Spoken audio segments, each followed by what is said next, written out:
Hello friends, हर हर महादेव। आज हम बात करने जा रहे हैं सीजीएल एग्ज़ाम के बारे में, जो अभी सितंबर में होने वाला है और अभी ज़्यादा टाइम बचा नहीं है।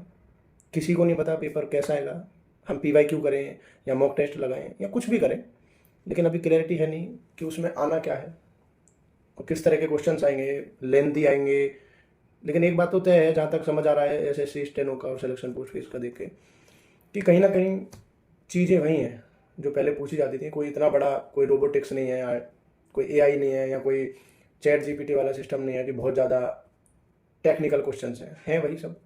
बस हमको ये है कि लेंथ थोड़ी ज़्यादा है क्वेश्चंस की। जहाँ पहले 2 लाइन के क्वेश्चन होते थे वहाँ 4 लाइन के रीजन में। जहाँ जीके में ज़्यादा स्टेटमेंट बेस्ड नहीं होते थे वहाँ पे थोड़े ज़्यादातर स्टेटमेंट वाले क्वेश्चन है इसमें। हमको बस ये करना है इतना कि थोड़ा हमें स्पीड पे काम करना है, थोड़ा सा एक्यूरेसी पे काम करना है। इस बार कट ऑफ सभी के लिए कम ही जाने वाली है। और एक जो हमें एज मिलती है, जो अभी भी मेरे भाई जो हैं अनएम्प्लॉयड हैं, उनके लिए एक सबसे बड़ी जो अपॉर्चुनिटी है कि उनके और हमारा कंपटीशन सेम रहेगा। जैसे कि मैं भी एक जॉब पे हूँ, लेकिन मैं भी कोशिश करता हूँ आगे बढ़ने की, तो रुकना नहीं है। अभी मैं एमटीएस हवलदार से लगा हूँ, लेकिन मेरा जो ड्रीम है वो सीजीएल से है कि एक 4600 ग्रेड पे की जॉब मिले, कहीं भी मिले। मुझे होम स्टेट नहीं चाहिए, कहीं भी मिले तो मैं जिससे अच्छी लाइफ जी सकूँ।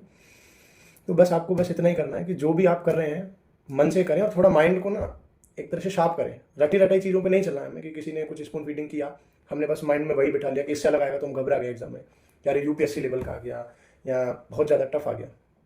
हमें बस इतना करना है कि जो भी हम पढ़ रहे हैं ना वो अच्छे से पढ़ें, डीप नॉलेज लें उसके बारे में, पैनिक ना करें, काम डाउन होकर एग्ज़ाम दें, सबका अच्छा जाएगा, हमेशा पॉजिटिव रहें। और एडुकेटिव बेस्ड पैटर्न पे जो भी टेक्स्ट बुक पे है या ओले बोर्ड पे है वो लगाएं, एक बार देखें कि किस तरह के क्वेश्चंस आ रहे हैं। बस लेंथ ज़्यादा है दोस्तों। जब पैरा जंबल है तो पैरा जंबल पहले सिंपल आते थे सीजीएल प्री में, अभी थोड़ा ये है कि जो ऑप्शंस हैं जैसे ए बी सी डी हुआ, उनको रीअरेंज करना है तो वो पहले 1 लाइन या 2 लाइन के होते थे, लेकिन अभी ए भी है तो वो 4 लाइन का है, बी भी है 4 लाइन का, तो थोड़ा लेंथ ज़्यादा हो गया। रीडिंग कंप्रीहेंशन से रिलेटेड क्वेश्चन हैं इंग्लिश में, वो भी काफ़ी बड़े हैं। बाकी अंडरस्टैंडिंग तो दोस्तों वही रहेगी। प्लस है जहाँ पे एडिशन लिखा है तो जोड़ना ही, अब यहाँ तो नंबर बड़ा हो या छोटा हो, तो थोड़ा बस हमें स्किल्स पे काम करना है, ज़्यादा कुछ बदलाव नहीं है और हम कर सकते हैं। हमें बस आखिरी तक ये रखना है कि हम कर सकते हैं, क्योंकि कोई ऑप्शन ही नहीं है। देखो, हमारे टीचर्स हैं हमारे साथ खड़े हर तरह से, लेकिन बाय डिफ़ॉल्ट बेरोजगार हम ही हैं। पहले भी थे, अभी भी हैं, और ऐसे ही चलता रहा तो शायद आगे भी रहेंगे।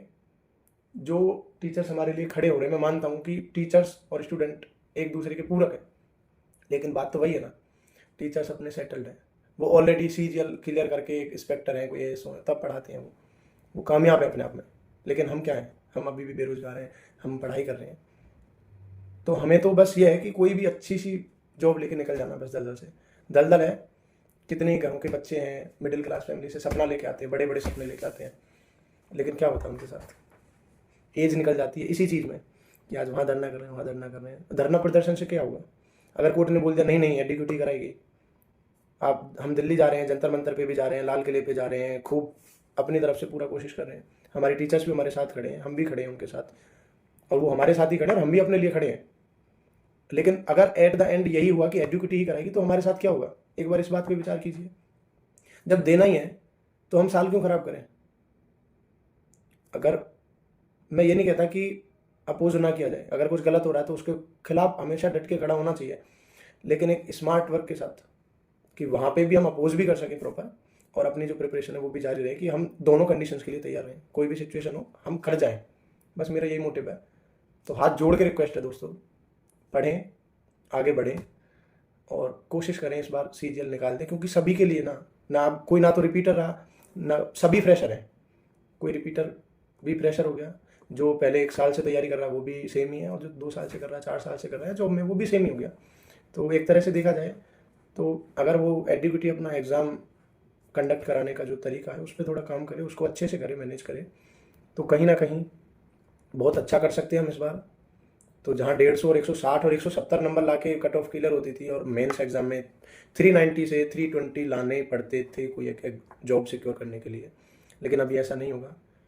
पहली बात तो प्री क्लियर करना है हमें, उसके बाद मेंस होगा, और प्री में हम अगर मार्क्स ले आते हैं, कितना 120 भी ले आए ना, 100% श्योरिटी है कि हो जाएगा। और एक बार प्री हुआ ना क्लियर, तो दोस्तों जब भी आपने देखा होगा 2022 में पैटर्न चेंज हुआ था, कट ऑफ प्री की भी कम गई थी, मेंस की भी कम गई थी, और बहुत लोग उस अपॉर्चुनिटी का फायदा उठा गए थे, जो कि हम नहीं उठा पाए थे, हम बेरोजगार ही रह गए थे। क्यों? क्योंकि मैंने माइंड में खुद लिया था कि यार एग्जाम है, पैटर्न चेंज हुआ, मैं क्या करूँगा। हालांकि मैं उस टाइम पे प्रिपरेशन मैंने स्टार्ट भी नहीं की थी, लेकिन मन था, क्यों नहीं की, अरे पैटर्न चेंज हो गया, कुछ नहीं। लेकिन कुछ मेरे दोस्त ऐसे थे जो लग गए, 2022 से इंस्पेक्टर बन गए, और मैं नहीं बन पाया। क्यों नहीं बन पाया? क्योंकि वही मैं रोता रहा, पैटर्न चेंज हो गया, पता नहीं कैसे क्वेश्चन आएंगे, मैं कर पाऊँगा कि नहीं। जो उठा के अपॉर्चुनिटी का फ़ायदा वो बन गए, और हमारे जैसे मेरे जैसे लोग देखते रह गए। तो दोस्तों रिक्वेस्ट है, छोटा भाई मानो, बड़ा भाई मानो, दोस्त मानो, कुछ भी मानो, मैं तो रिक्वेस्ट कर सकता हूँ, हाथ जोड़ के रिक्वेस्ट है, प्लीज़ आप पढ़ाई करो, बनो, क्योंकि कोई साथ नहीं खड़ा होता बेरोजगार के। यहाँ तक कि हमारे फैमिली वाले भी हमें तब तक साथ रखते हैं, तब तक पाल सकते हैं। नो डाउट पेरेंट्स भगवान के समान होते हैं, करते हैं, लेकिन हमारी भी कुछ जिम्मेदारियाँ हैं कि उनको उस एज पे काम करते हुए देख के हमें भी दुख होता है। तो दोस्तों प्लीज़ करें, अच्छे से प्रिपरेशन करें, अच्छे से एग्जाम दें, फुल कॉन्फिडेंस होकर दें। फुल कॉन्फिडेंस रहेगा आपके अंदर तो सिली मिस्टेक्स नहीं होंगी, और माइंड को थोड़ा शार्प करने की कोशिश करें। जय हिंद दोस्तों।